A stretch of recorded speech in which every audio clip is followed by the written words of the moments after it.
Bonsoir à tous. Ce soir, je vais vous reviewer le SOG Fastook version Poly. Alors, déjà, dans l'emballage, il est livré avec deux fourreaux différents.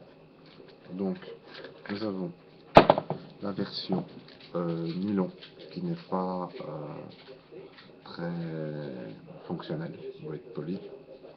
Le passant ceinture ici est tellement étroit qu'aucune ceinture n'y passera jamais.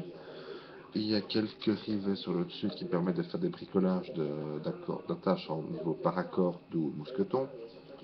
Et il se ferme par pression qui ferme quand elles sont de bonne humeur. Ce n'est pas vraiment le plus pratique des deux.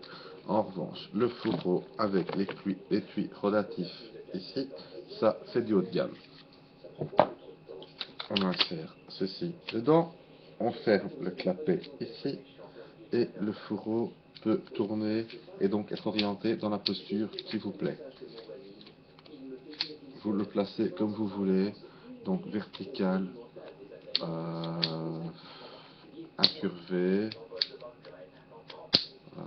On arrive sur de l'horizontal ici, puis dans les sens opposés, à peu près pareil.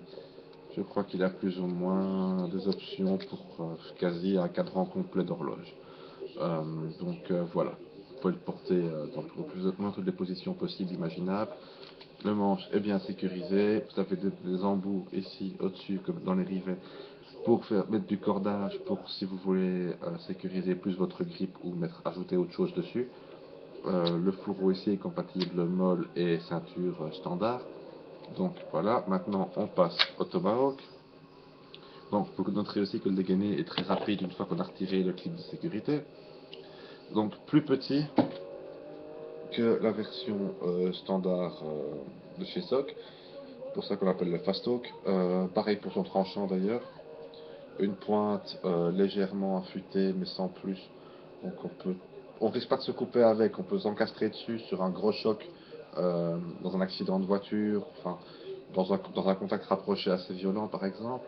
Le tranchant assez affûté. Les autres roues ici ne servent à rien à part alléger un peu le produit. Ce n'est pas du full tank en revanche. C'est un des gros défauts du produit. Le manche, c'est du polymère, je ne sais jamais lequel, entre Kraton et compagnie sûrement. Antidérapant ici.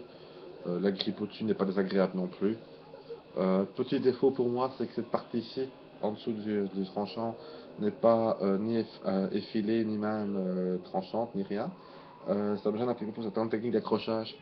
Il n'y aura pas de grippe ici en dessous. Ça peut être un petit peu gênant. Et la pointe est droite. J'aime mieux les pointes légèrement plus courbes. Euh, Autrement, c'est un très bon tomahawk pour un prix très abordable. Donc bien penser à prendre la version avec le clip, enfin le fourreau en Kydex avec le clip rotatif, qui vous permettra donc d'avoir beaucoup plus de port potentiel, que ce soit pour le bushcraft, comme EDC, c'est faisable aussi dans des conditions pas forcément très amicales évidemment dans ce cas-là, mais le porter donc comme ceci, manche vers le haut, tranchant vers l'arrière, et donc déclipser et hop, on déploie, ça va relativement vite aussi, ça permet d'avoir une arme de grosse taille, camouflable au milieu de vos fringues standard. C'est un gros avantage. Sous une veste, on ne le voit absolument pas. Euh, Clairement, c'est pas l'équipement d'été. Même en cas de conflit, c'est pas un équipement d'été. Enfin, sauf si vous le portez en port visible. En port camouflé, il faut une veste au-dessus au minimum. Un gros blouson, ça marche aussi. Un truc qui s'ouvre de toute façon sur le devant, il n'est pas déployable depuis en relevant les fringues ou quoi, ça n'ira pas. Voilà, bon tranchant, l'acier est un peu fragile en revanche, faut en tenir compte sur la durée de vie, sur l'usage. C'est pas un acier super dur, plutôt tranchant, facile à affûter, mais la durabilité sera limitée. Donc attaquez plutôt du bois fin avec si vous devez vous en servir comme outil. C'est plus une arme avec fonction utilitaire qu'un outil qui peut servir d'arme. Donc excellent produit, le fourreau donc en nylon simple, vous pouvez ou le foutre à la poubelle ou bien le garder pour si vous faites faire par exemple un traîneur sur mesure de ce modèle-ci en aluminium ou quoi, il devrait être plus ou moins compatible au niveau de la taille. pouvez toujours le garder pour votre harnais d'entraînement ou un truc comme ça.